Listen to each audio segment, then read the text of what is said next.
Quiconque viendra à moi et sur la base de ce que tu as accompli sera accepté. Ressuscite d'entre les morts et viens t'asseoir à ma droite dans ma gloire comme tu le faisais avant que tu n'ailles dans le monde. Le sceau d'approbation mis par Dieu est irrévocable.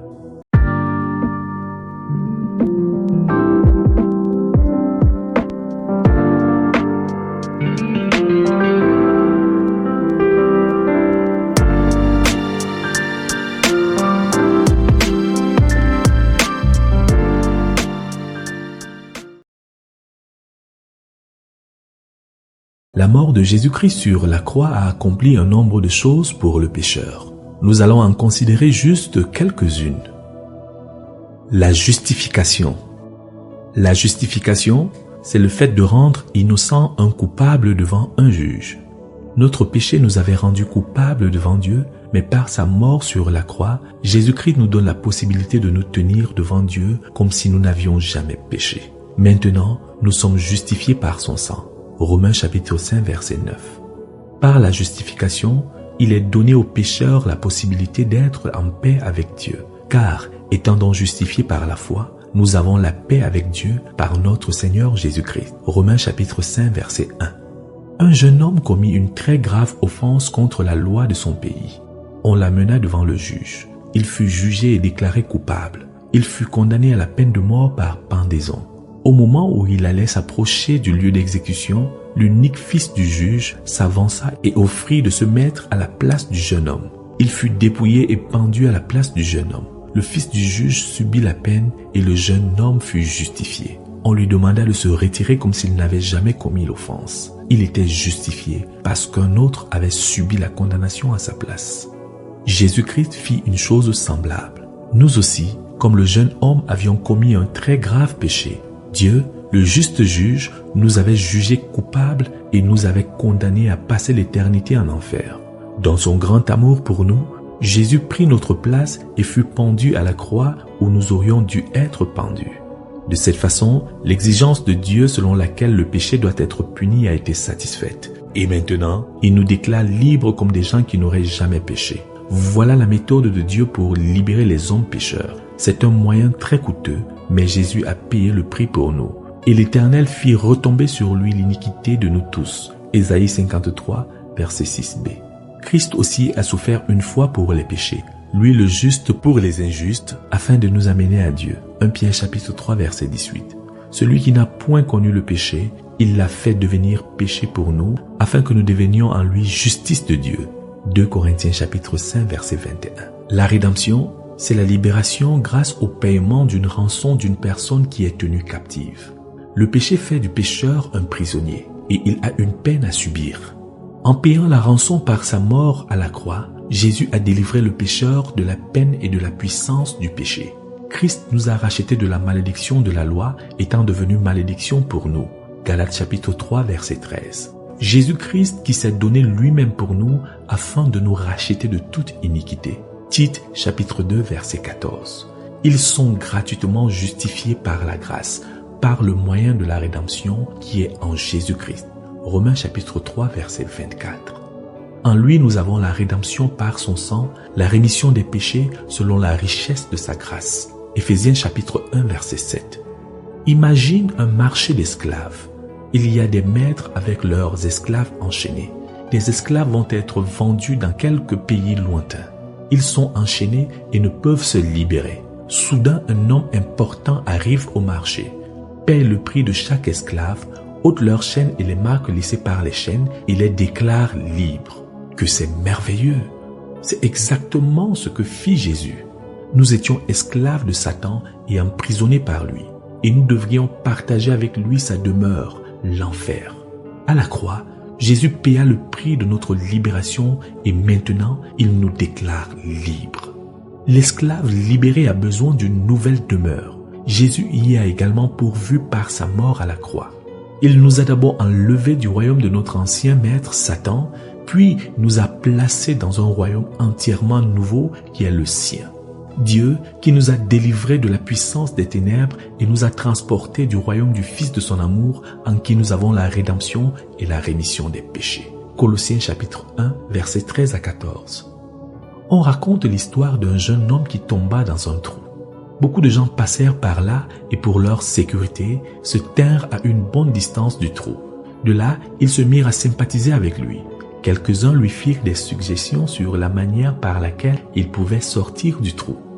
L'un d'eux lui dit « Crois qu'il y a un Dieu uni et tu seras hors du trou. » L'homme dans le trou répondit qu'il n'avait jamais douté du fait qu'il y avait un seul Dieu. Et il ajouta qu'il y croyait fermement. Pourtant, cela ne le sortit pas du trou.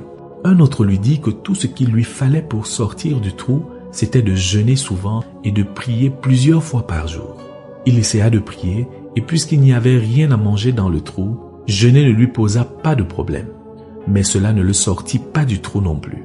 Le troisième lui suggéra que ce dont il avait besoin était d'aller au culte d'une église d'une certaine dénomination et de payer toutes ses cotisations et tout irait pour le mieux. Il répondit qu'en réalité, il était membre de cette église même et qu'il s'acquittait de toutes ses redevances fidèlement, mais que, comme il était au fond du trou, il lui fallait d'abord en sortir pour pouvoir participer au culte et mettre à jour ses cotisations. Le suivant lui demanda « Es-tu sûr que tu es baptisé et confirmé ? Cela est de la plus grande importance si tu veux sortir du trou. » Il répondit qu'il était bien baptisé et confirmé, qu'il s'appelait Jean et qu'avant de tomber dans le trou, il prenait régulièrement la Sainte Seine. Tout frustré, il ajouta « Mais tout cela n'a pas l'air de pouvoir me faire sortir de ce trou. » Enfin, il arriva quelqu'un à l'allure noble. Il s'approcha du trou et vit la triste condition de l'homme déchu. Il ôta ses beaux vêtements et mit des haillons, puis il entra dans le trou et en sortit le misérable. En le secourant, il se blessa et son sang coula. Hors du trou, il lui ôta ses vêtements sales et le revêtit de ses propres vêtements magnifiques en disant « Je peux m'en procurer d'autres. » Jésus fit exactement cela. Nous étions tous tombés dans le trou du péché. Toutes les tentatives humaines, philosophiques et religieuses pour nous en sortir avaient échoué. Voyant notre impuissance, Jésus entra tout à fait dans notre situation. Il se dépouilla lui-même de toute sa gloire céleste et revêtit notre humanité pour pouvoir nous sortir de notre misère pécheresse et nous revêtir de sa gloire. Le besoin d'une expérience personnelle du Seigneur Jésus en tant que sauveur personnel ressort d'autre part du témoignage suivant, celui d'une jeune dame. Elle dit « J'étais née dans une famille religieuse, d'un père qui était pasteur. Enfant, je fus baptisée. Adolescente, je fus confirmée. Je fréquentais fidèlement l'école du dimanche et je n'avais rien contre Dieu ou contre Jésus-Christ. J'aimais même Dieu d'une certaine manière, bien que ne le connaissant pas. Durant mes années d'études au lycée, j'étais un membre actif du mouvement chrétien des étudiants et maintenais un standard élevé de moralité. Après mes études, je devins membre régulier de l'église et fis même partie de la chorale du groupe des jeunes qui m'élut dans son comité. Ce groupe avait plusieurs activités dont les visites aux malades dans les hôpitaux et aux prisonniers. J'y prenais activement part. Aller à l'église était devenu pour moi un tel acte de dévotion que si pour une raison ou une autre je ne pouvais pas participer à un culte, j'en étais malade. Même après avoir dansé toute la nuit jusqu'aux petites heures du dimanche matin, je m'arrangeais toujours à aller à l'église. Qu'importe si parfois je devais somnoler pendant la plus grande partie du culte. Engagé et zélé dans les choses chrétiennes comme je l'étais, mais ne sachant pas qu'il y avait quelque chose de plus dans la vie chrétienne, je me prenais pour une très bonne chrétienne. Quelques-uns de mes amis pensaient même que j'exagérais dans mon zèle religieux. Cet état des choses dura jusqu'au moment où je quitta mon pays pour étudier à l'étranger. Là-bas, je me joignis comme d'habitude à l'union chrétienne. Cependant, je m'étonnais de ce que les chrétiens de cette union parlaient et agissaient comme si Jésus était tout pour eux. Ils prétendaient même le connaître personnellement.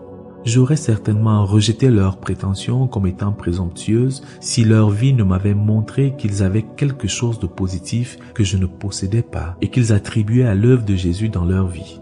Petit à petit, on me montra la nécessité d'une relation personnelle avec Jésus-Christ. Je me repentis alors de tous les péchés commis contre Dieu et contre les hommes dont je pouvais me rappeler. Puis je consacrai mon cœur et ma vie à Jésus-Christ et le priai de venir en moi. Il vint effectivement dans mon cœur et dans ma vie, et dès lors, ma vie et mes activités chrétiennes prirent une toute autre dimension. Elles sortaient maintenant d'un débordement de ma vie nouvelle en Jésus-Christ. Il y a 9 ans que j'ai fait cette expérience d'un Christ me donnant la vie et je continue à me réjouir en lui. mon Sauveur et Seigneur. La réconciliation est le fait de rétablir la paix entre des ennemis. À cause de notre péché, nous étions des ennemis de Dieu, mais la mort de Jésus à la croix a guéri cette inimitié. La Bible dit, « Si tu n'as pas encore reçu Jésus comme ton Seigneur et Sauveur, je t'encourage à le recevoir. Pour t'aider, tu trouveras ci-dessous quelques étapes à suivre. Admets que tu es un pécheur de nature et par habitude, et que par ton effort personnel, tu n'as aucun espoir d'être sauvé. Dis à Dieu que tu as personnellement péché contre lui en pensée, en parole et en acte. Dans une prière sincère, confesse-lui tes péchés l'un après l'autre. N'omets aucun péché dont tu te souviennes. Détourne-toi sincèrement de tes péchés et abandonne-les. Si tu volais, ne vole plus. Si tu commettais l'adultère ou la fornication, ne le fais plus. Dieu ne te pardonnera pas si tu n'as pas le désir de renoncer radicalement au péché dans tous les aspects de ta vie. Mais si tu es sincère, il te donnera la force de renoncer au péché. Crois que Jésus-Christ, qui est le Fils de Dieu, est l'unique chemin, l'unique vérité et l'unique vie. Jésus a dit, « Je suis le chemin, la vérité et la vie. Nul ne vient au Père que par moi. » Jean chapitre 14, verset 6. La Bible dit, « Car il y a un seul Dieu et aussi un seul médiateur entre Dieu et les hommes, Jésus-Christ homme, qui s'est donné lui-même en rançon pour tous. » 1 Timothée chapitre 2, versets 5 à 6. Il n'y a sous le ciel aucun autre nom qui a été donné parmi les hommes par lequel nous devions être sauvés. Actes chapitre 4, verset 12. À tous ceux qui l'ont reçu, à ceux qui croient en son nom, elle a donné le pouvoir de devenir enfants de Dieu. Jean chapitre 1, verset 12. Mais considère le prix à payer pour le suivre. Jésus a dit que tous ceux qui veulent le suivre doivent renoncer à eux-mêmes. Cette renonciation implique la renonciation aux intérêts égoïstes, qu'ils soient financiers, sociaux ou autres. Il veut aussi que ses disciples prennent leur croix et le suivent. Es-tu prêt à abandonner chaque jour tes intérêts personnels pour ceux de Christ? Es-tu prêt à te laisser conduire dans une nouvelle direction par lui? Es-tu prêt à souffrir et même à mourir pour lui si c'était nécessaire? Jésus n'aura rien à faire avec des gens qui s'engagent en moitié. Il exige un engagement total. Il ne pardonne qu'à ceux qui sont prêts à le suivre à n'importe quel prix. Et c'est eux qu'il reçoit. Réfléchis-y et considère ce que cela te coûte de le suivre. Si tu es décidé à le suivre à tout prix, alors il y a quelque chose que tu dois faire. Invite Jésus à entrer dans ton cœur et dans ta vie. Il dit, « Voici, je me tiens à la porte et je frappe. Si quelqu'un entend ma voix et ouvre la porte de son cœur et de sa vie, j'entrerai chez lui, je souperai avec lui et lui avec moi. » Apocalypse chapitre 3, verset 20. Ne voudrais-tu pas faire une prière comme la suivante ou une prière personnelle selon l'inspiration du Saint-Esprit? Seigneur Jésus, je suis un pauvre pécheur misérable et perdu. J'ai péché en pensée, en parole et en acte. Pardonne-moi tous mes péchés et purifie-moi. Reçois-moi, ô Sauveur, et fais de moi un enfant de Dieu. Viens dans mon cœur maintenant même et donne-moi la vie éternelle à l'instant même. Je te suivrai à n'importe quel prix, comptant sur ton Saint-Esprit pour me donner toute la force dont j'ai besoin. Si tu as fait cette prière sincèrement, Jésus t'a exaucé, t'a justifié devant Dieu et a fait de toi à l'instant même un enfant de Dieu. S'il te plaît, écris-nous afin que nous prions pour toi et que nous t'aidions dans ta nouvelle marche avec Jésus-Christ.